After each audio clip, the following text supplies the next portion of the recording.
So please, if you would, close your eyes, find your center of gravity, and get comfortable in your space.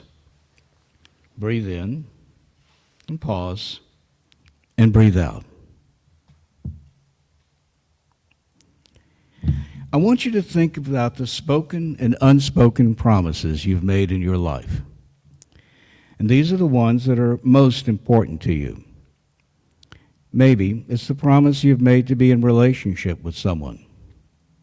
Maybe it's the promise you've made to care for someone when they were born. Maybe it's a promise to an older family member. And maybe it's a promise made to serve the disadvantaged or those without voices.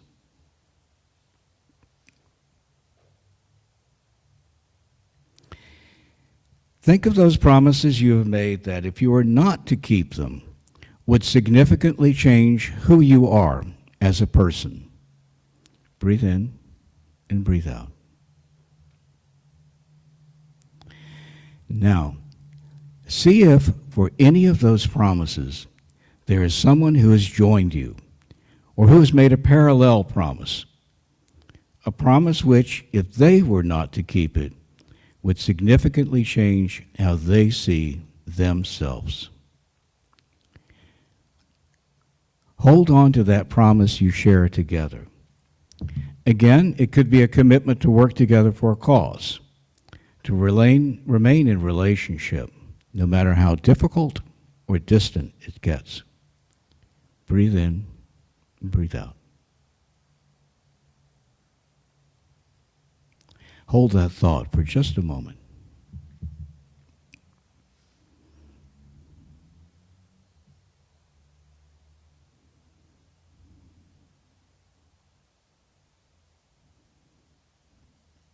Welcome back. This is what we mean by the spiritual practice of covenant. A covenant is not just an agreement. It's not just a promise, but it's a promise that's shared. The significance of the promise is such that it changes who we are, our character, our values, and our relationships. We'll talk about that more in just a moment.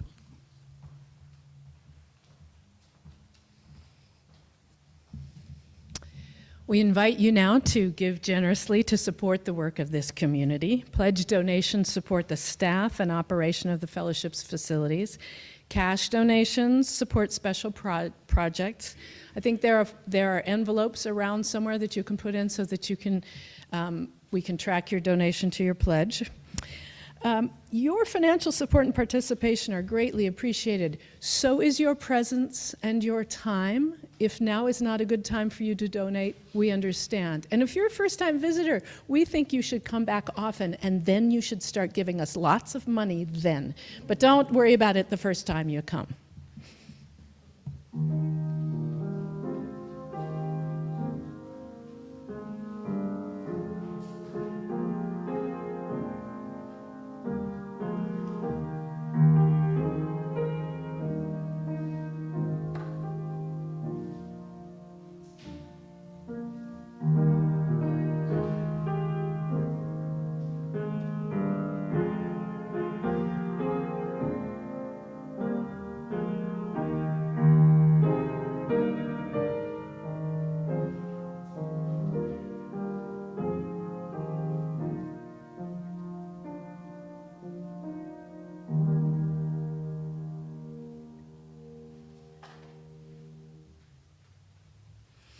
And now, the main event. I'd like to welcome Bill McClane back up here for his talk, Promise and Purpose, a Covenantal Faith.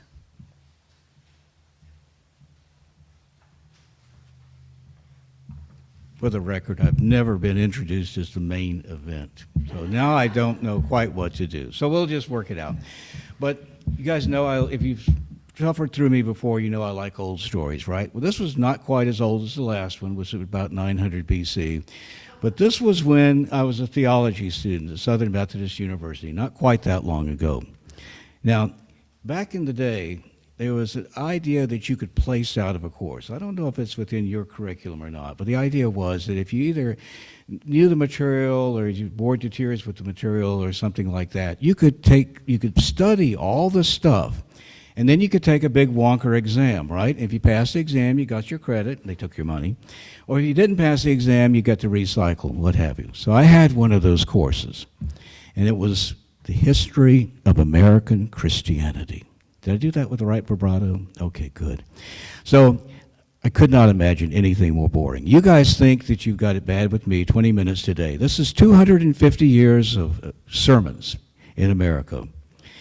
And I don't know, again, your background, but at that time we were kind of encouraged to own your text, to have a dialogue with the author. So you were supposed to read this stuff with a pen and marker in hand, multiple colored markers in hand.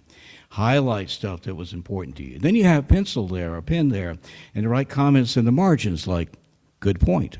Okay, now this was helping you engage the author around the material. So when I finished the first read through, I found that there was a pattern. There were some pages that were brilliantly colored and some pages that looked like they came right from the printer. The brilliantly colored ones were from Unitarians and Universalists. And you know where this is going. Never heard of them. Absolutely no clue about these people. Do they still exist and whatever? So I decided to show up one day and see what was going on.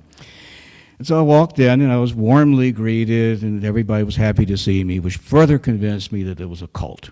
And so I decided that I would sit there and not engage a whole lot because I didn't want to call attention to myself.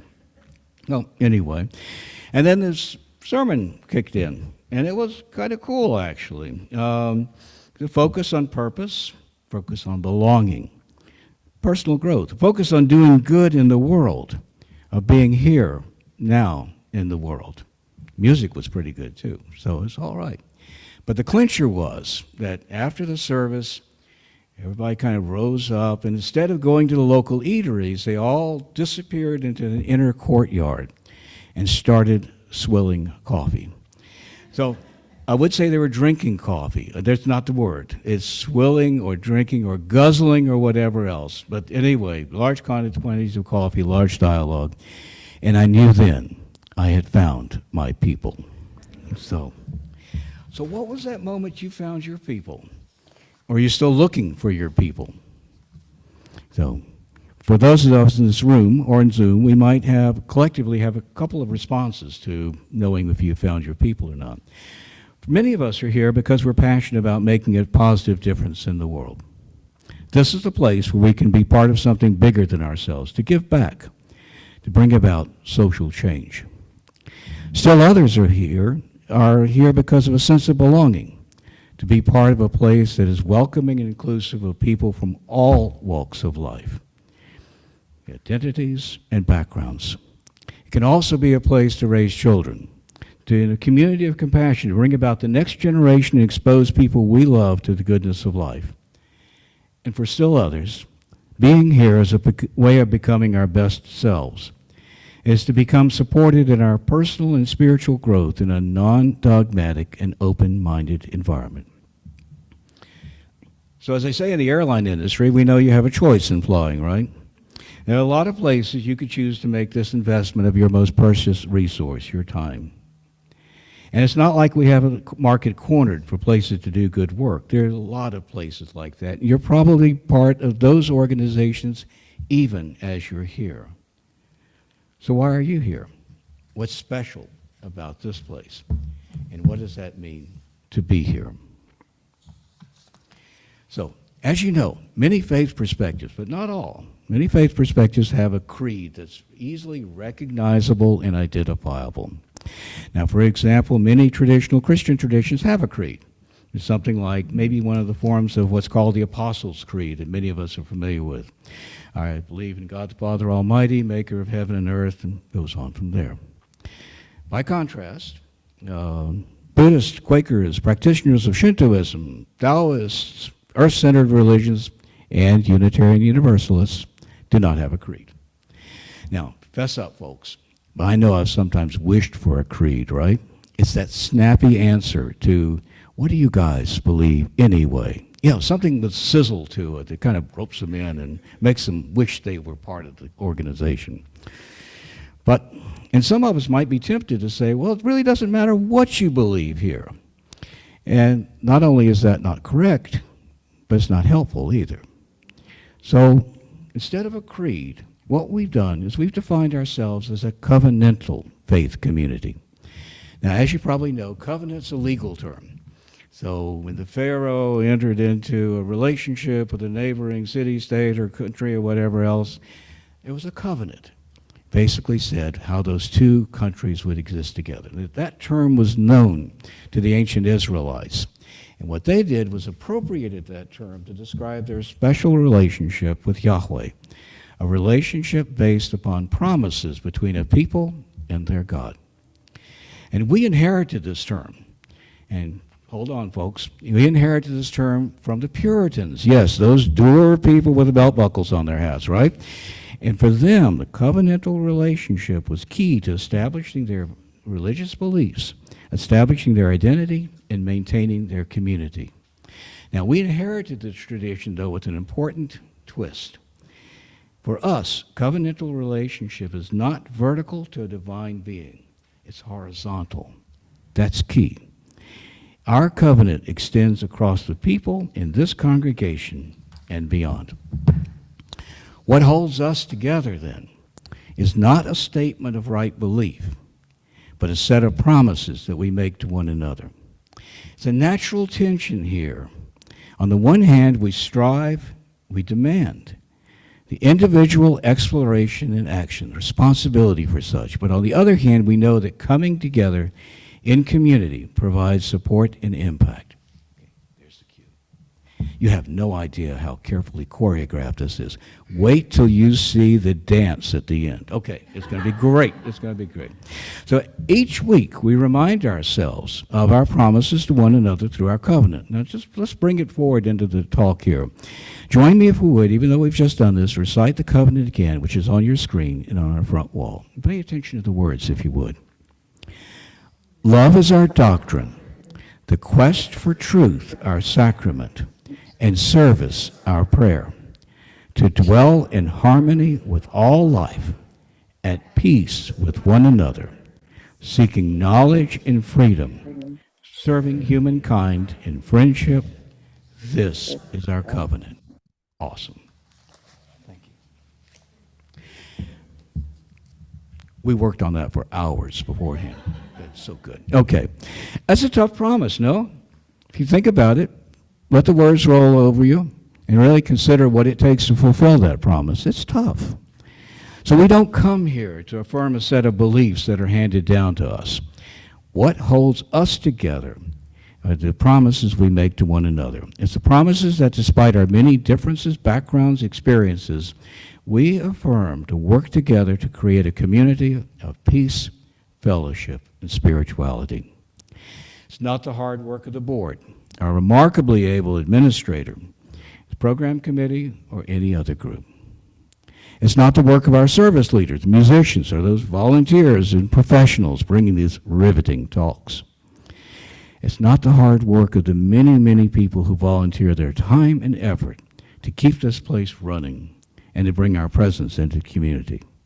Now, certainly we wouldn't be who we are without the efforts of those people and those groups. But it's a set of promises that hold us together, that create the meaning for this fellowship. Now, it includes, I said it was horizontal. Those promises include the people in this room, clearly. Our larger national and international UU faith communities. It includes people who came before us, people who had a vision for this place and believed there needed to be a place like this one to come together and make a difference. It includes the people who come after us, and they'll inherit whatever actions we have taken and whatever deeds we have left undone. And it includes that which is beyond us, each of our highest conceptions of goodness, that which is all-encompassing, that which calls and enables us to be our best selves. So a covenant is not a definition of a relationship. It's a framework for relating. It's how we will be accountable to the relationship we have. When we say that Unitarian Universalism is a covenantal faith, we're saying that we're a religion based on promises we make in relationship with one another. Promises with a shared vision of the future of a world made whole. So our promises express a commitment and trust among people on a journey of spiritual growth that is both individual and shared. Our promises guide every decision of this congregation. Every service, every board decision seeks to answer the question of how we will come together in relationship with our promises. Our promises are a lens through which we see ourselves. They contribute to self-understanding and encourage us to examine who we are in relation to one another, the all-encompassing, and our better selves. And finally, our covenant is a mutual pledge to achieve together what we cannot accomplish alone. We might arrive here seeking opportunities for personal spiritual growth, but we have to quickly realize that we are part of something that is caring for the spiritual growth and health of each other. The work of this congregation reflects and enables our covenantal relationship. Our congregation thrives when we encourage our members not just to belong, but to be changed. When we motivate purpose, when we nurture personal discovery, and when we help people discern their personal callings. When we covenant with each other, it means that we create and maintain a safe and nurturing space for every person, for honest and open expressions of different viewpoints.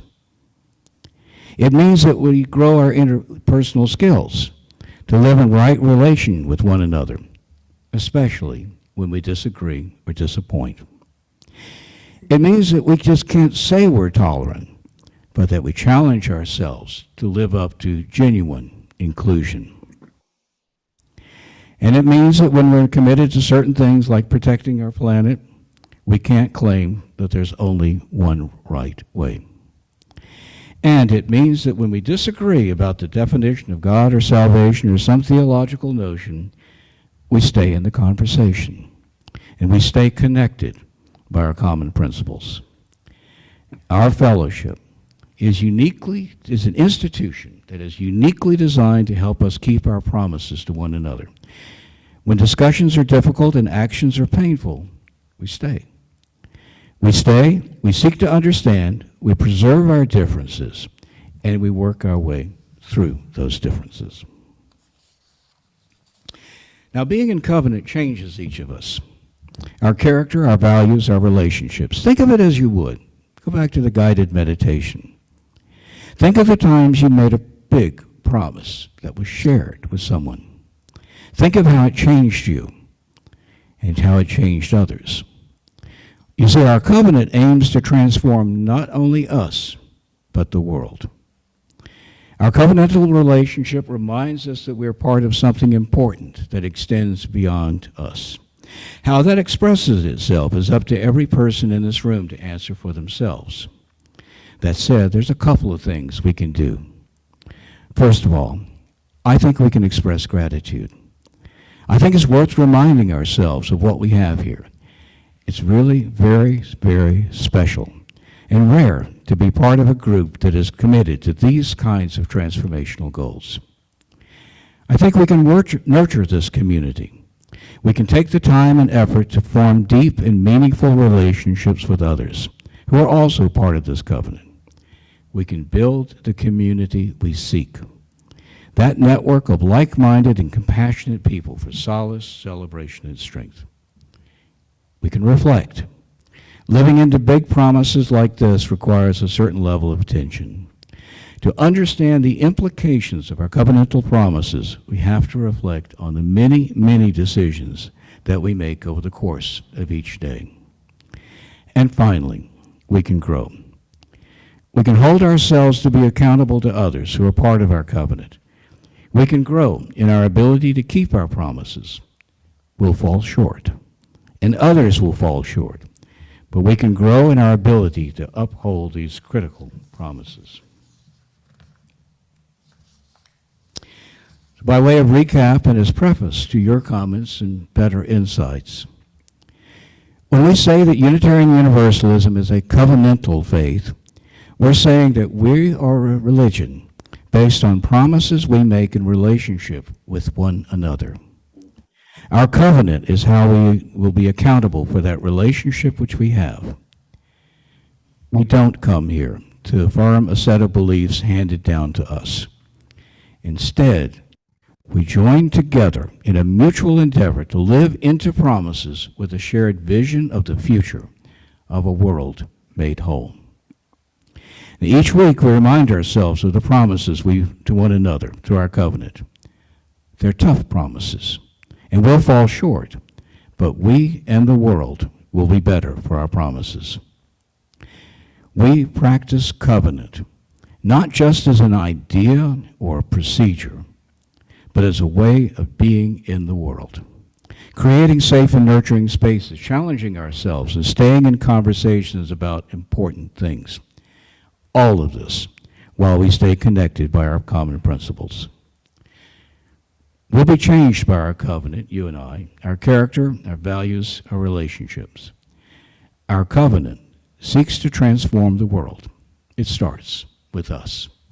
So be it.